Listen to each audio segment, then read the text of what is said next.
The next country through which the Hellenes had to make their way was inhabited by the Colchians, who, like the Colchians, were a free people, not subject to the great king. In their country were iron mines which they had worked from the most ancient times, and they knew how to smelt the iron and make it into steel. When they went out to fight, the Colchians wore a cuirass made of many folds of linen, with a thick fringe at the bottom of twisted cords.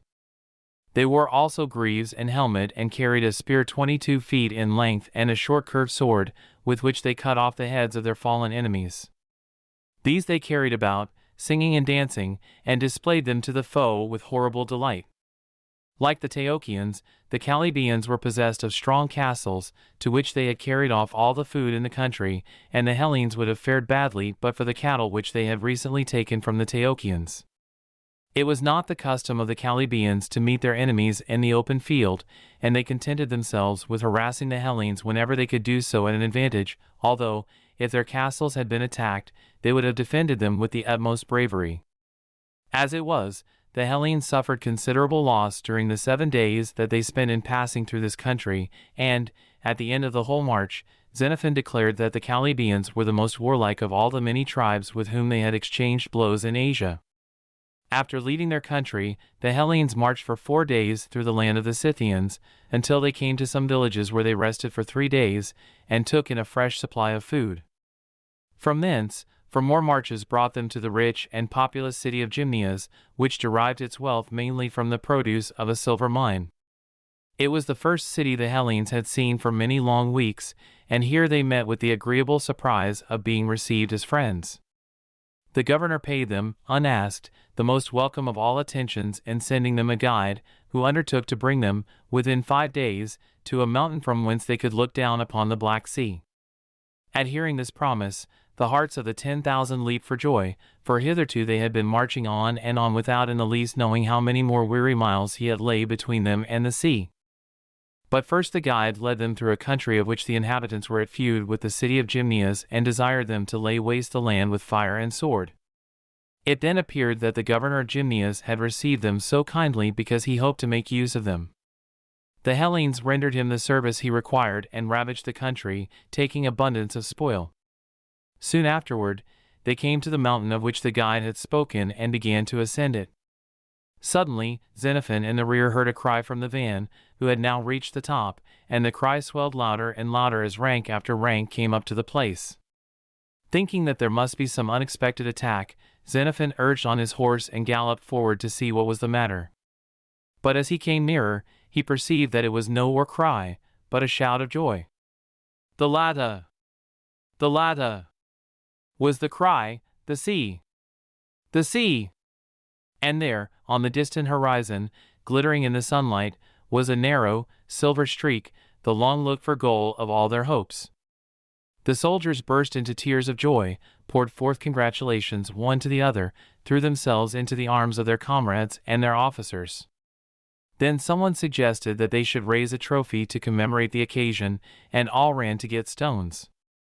These they piled one upon another and covered them with skins of animals for decoration, and with shields which they had taken as spoil from the enemy. The guide had kept his word and was generously rewarded, for, out of their poverty, the Hellenes presented him with a horse, a silver cup, a Persian dress, and 10 darics. He begged moreover for some of the rings that the soldiers wore on their fingers, and a good many were given to him. The Hellenes loved the sea as the Swiss love their Alps. Hardly anywhere is there a country so seagirt as Hellas. A glance at the map will show the numberless bays and inlets by which the sea makes its way to all parts of the country. Almost every Hellene had been born within reach of the fresh salt breeze, had been familiar with the sea from his childhood, had sailed over it in all directions, and was accustomed to cherish for it the same sort of feeling as for that which he regarded as the greatest of all blessings, namely freedom. Now the sea was actually in sight, and a few more marches would bring the weary soldiers to the Hellene colonies which lay scattered all along its coast. There they would hear once more their own mother tongue and be again among friends, among men of their own race, whose help they could count upon in case of need. For the last 5 months, ever since the Battle of Cunaxa, they had been engaged in a desperate struggle with difficulties of every kind, surrounded on all sides by enemies of foreign race and alien tongue. Now they saw before them the end of all their toils. Before parting from the Hellenes, the guide showed them a village where they could rest for the night and pointed out a road that led to the country of the Macronians, through which they must next pass. Then he took leave of them and returned to his own people. The country of the Macronians was bounded by a river, whose banks were lined with trees, not large, but growing close together, and the Hellenes set to work to cut down the trees, that they might throw them into the river and so cross the more easily. Soon, however, there appeared on the opposite bank a number of Macronians armed with spears and shields, who began throwing stones at the Hellenes, although they could not reach far enough to hit them. Just then one of the soldiers went up to Xenophon and said, "When I was quite a child, I was taken to Athens and sold as a slave, and I could never discover who were my parents, nor to what race they belonged. But now I hear the tongue which I remember to have spoken as a child. These must be my countrymen. May I speak with them?" "By all means," answered Xenophon. "Ask them why they come out against us and seek to stop our way." The soldier translated this question and soon reported the answer, "Because ye come as invaders into our country." "Tell them," said Xenophon, "that we have been at war with the great king and that we are now returning to our home and only wish to reach the sea as quickly as possible. Say also that we will not do them any harm." The Macronians then asked if the Hellenes would make a treaty with them and give pledges to deal with them as with friends, and, when the generals had agreed to this, they came through the water to the other side. The gods were called to witness, and, as a pledge of friendship, the Macronians gave to the Hellenes a barbarian spear and received from them in return a Hellene spear. After this, the Macronians set to work to help the Hellenes in cutting down trees to make a bridge and recross the river with their new friends. They also brought barley and other food for sale, and at parting supplied them with a guide to take them on to the next country, which was inhabited by the Colchians. In 3 days the Hellenes came to a chain of mountains already occupied by the Colchians, who were drawn up against them in battle array. The mountains were not too steep to be scaled, and the Hellenes halted and took counsel as to how they could best make the attack. It was at first proposed to advance in the form of a phalanx, that is to say in long lines, each close behind the next, but Xenophon thought there were many objections to this plan. "A phalanx," he said, "would be liable to fall out of line in climbing the mountain, for in some places we shall find the road good, and in other places bad. Moreover, if the phalanx is at all deep, the lines will not extend far enough to outflank the enemy, and in that case they will be able to attack us at the wings or in the rear. And on the other hand, if we extend our lines far enough to obviate that danger, the phalanx will be shallow and easily broken through. My advice is that we divide the hoplites into separate companies of 100 men each, and let them ascend in column, leaving spaces between the columns, so that they may extend beyond the enemy's line. The bravest man in each company must head the column and lead it up the mountain by the best path he can find. The Colchians will not venture to charge, for, if they were to press in between the columns, they would be surrounded by enemies on both sides." This plan was agreed upon, and the hoplites were formed into 80 companies of 100 men each, while the light-armed troops were divided into 3 detachments of about 600 men each and posted in the center and at the 2 wings. Before advancing to the battle, Xenophon addressed the troops in a soldier-like speech, short and to the point. "Comrades," he said, "these are the last enemies that stand in our path. Let us eat them up alive, if we can, without cooking." Having prayed and sung the battle hymn, the Hellenes advanced bravely up the mountain to meet the Colchians, who, seeing that they were outflanked, drew out their line to the right and left, leaving a gap in the center, of which the Hellenes were not slow to take advantage. With a great shout, they pressed forward to occupy the vacant space, and, when the Colchians saw that the 2 wings of their army were cut off one from the other, they betook themselves to flight. The Hellenes then crossed the mountain range and came, on the further side, to some villages where they could rest and enjoy themselves at the expense of the enemy. In this district there were great quantities of bees, but the honey which they made was of a peculiar kind and very poisonous. After eating it, the Hellenes were overcome with sickness, their senses left them, and they were unable to stand. Those who had eaten but little of the honey were like men intoxicated, while those who had eaten much became quite mad, and some of them appeared to be at the point of death.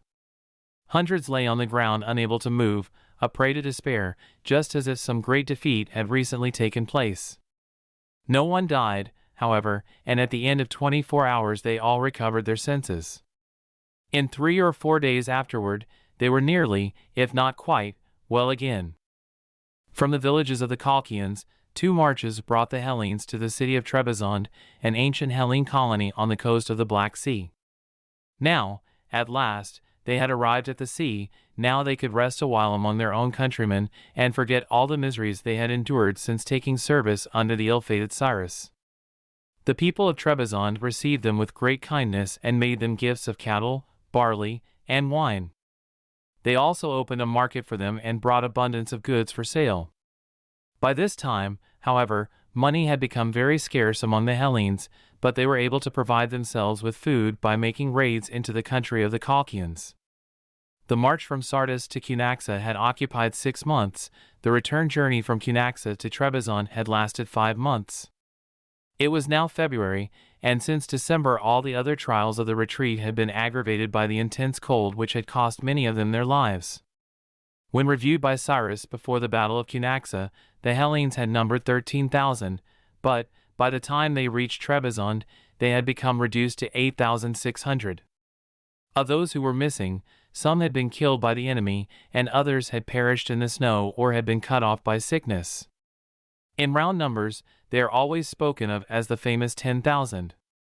At the time of their greatest need, when Clearchus and the other officers had been struck down by the treachery of Tissaphernes, the Hellenes had vowed to offer sacrifices to the gods if ever they should again be in a land peopled by men of their own race. When they made the vow, it seemed hardly possible to hope that they would ever be in a position to fulfill it, but now the time had come, for now the deliverance was accomplished. It would have been a thing unknown for the Hellenes to celebrate any great event without including among the ceremonies some contests of physical strength and skill, which always attracted the presence of a great crowd of spectators. Accordingly, it was agreed that there should be races of this kind on the occasion of the sacrifices offered as thank offerings to the gods for the safe return of the 10,000, and the arrangements were entrusted to a Spartan named Dracontius. Dracontius could not arrange for races on the grand scale of the celebrated games at Olympia to which all Hellas was accustomed to flock once in every 4 years, but he was determined that at least there should be no lack of amusement and excitement. Since he could not command a fine level course strewn with sand, he chose instead a rugged hill with a steep slope down to the sea, and, when they asked him how it would be possible to have a wrestling match on such rough ground, he answered laughing, "Those who are thrown will get the hardest knocks." In accordance with the ancient custom, the first race was for boys, but, as among the soldiers there were no boys, this race was contested by such of the prisoners as were still youths. Then came a foot race for which more than 60 Cretan soldiers had entered their names, followed by a wrestling match, a boxing match, and the game called by the Hellenes Pancration, which combined both wrestling and boxing. All these games were watched with great enthusiasm by a crowd of spectators, both men and women. Numbers of people had come out from the town, dressed in their gayest apparel, and mingled with the soldiers, lining both sides of the course. The successful combatants were greeted with tremendous applause, and those who were defeated, with shouts of laughter. Best as well as last of all was the horse race. The riders had to race from the altar at the top of the hill down the slope to the sea, and then turn and climb the hill again.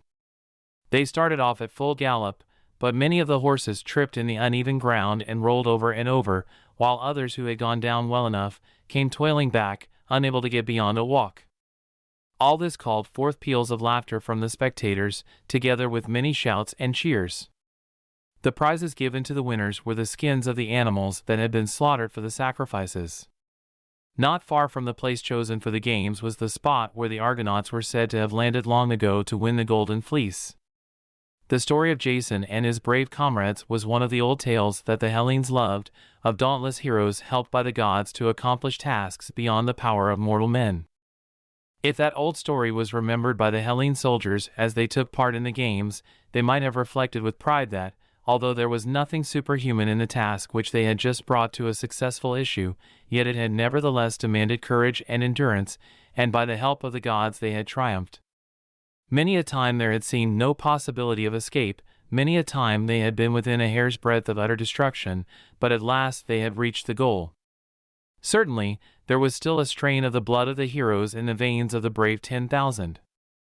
The Hellenes were now among their countrymen, but they still had many difficulties to encounter and many toils and dangers to pass through before they could actually reach their home. They could not get ships enough to take so large a number by sea and were obliged, for the most part, to make their way on foot all along the Black Sea coast, getting food, as best they could, by plundering any enemies within reach. Xenophon had been anxious to return to Hellas as quickly as possible, but he would not forsake his comrades and determined to remain with them as long as they needed his help and counsel. After a time, however, the greater number of the soldiers decided to join the Spartans, who were just then sending an expedition into Asia to make war upon Tissaphernes, and Xenophon resigned his charge to the Spartan general in command of the expedition. Soon after leaving Trebizond, the spoil taken from the Colchians and other enemies had been divided among the troops, a tenth part having first been set aside for the god Apollo and his sister, the goddess Artemis, whose magnificent temple at Ephesus was one of the wonders of the world. The share for the gods was assigned to the generals to be offered in any way that they might think best, and out of a part of the treasure given to him for the goddess Artemis, Xenophon bought in after years a piece of land near Olympia and dedicated it to her service forever. It was a lovely spot with a little stream running through it called Selinus, which happened also to be the name of the river that flows past the temple of Artemis at Ephesus, and, like the Ephesian Selinus, it was full of fish and mussels. There were groves, moreover, and forests abounding in game, besides hilly ground and pastures for cattle, sheep, and horses. Here Xenophon built a temple to Artemis and planted around it a grove of many kinds of fruit trees, and in the temple he placed an altar and an image of the goddess. The temple was like the temple at Ephesus, only far smaller, and the image was like the image at Ephesus, but, instead of being made of gold, it was of cypress wood. Lastly, he set up a column near the temple and on it this inscription, "This place is sacred to Artemis." He who lives here and enjoys the fruits of the ground must every year offer the tenth part of the produce to the goddess, and out of the residue keep the temple in repair. Should he neglect this duty, the goddess will remember it against him. The first guardian of the temple was Xenophon himself. In this beautiful place he settled down on retiring from the cares of public life, and here he spent many happy years with his wife and two brave sons, living to the age of 90. Every year he made a feast in the name of the goddess and invited to it all the people of the neighborhood. Booths were erected for the reception of the guests, and they were feasted on the produce of the sacred ground, on barley and wheaten bread, flesh of the flocks and herds, game caught in the chase by Xenophon and his sons, wines, and sweetmeats. In his old age, Xenophon had the grief of losing one of his dearly loved sons, who fell in battle. The news was brought to him as he was standing, crowned with a garland, before the image of the goddess, about to offer a sacrifice. On hearing it, he put off the garland, the emblem of joy and gladness, but when he was told his son had fallen in fair fight, after a brave resistance, he put on the garland again and ended the sacrifice, saying, "I knew that my child was mortal." It was no doubt in this pleasant retreat that Xenophon composed the writings that have been handed down to us as a record of the events which he saw with his own eyes and in which he took an honorable and distinguished part. Among them all there are no more graphic or more interesting pages than those which describe the doings and sufferings of the brave 10,000.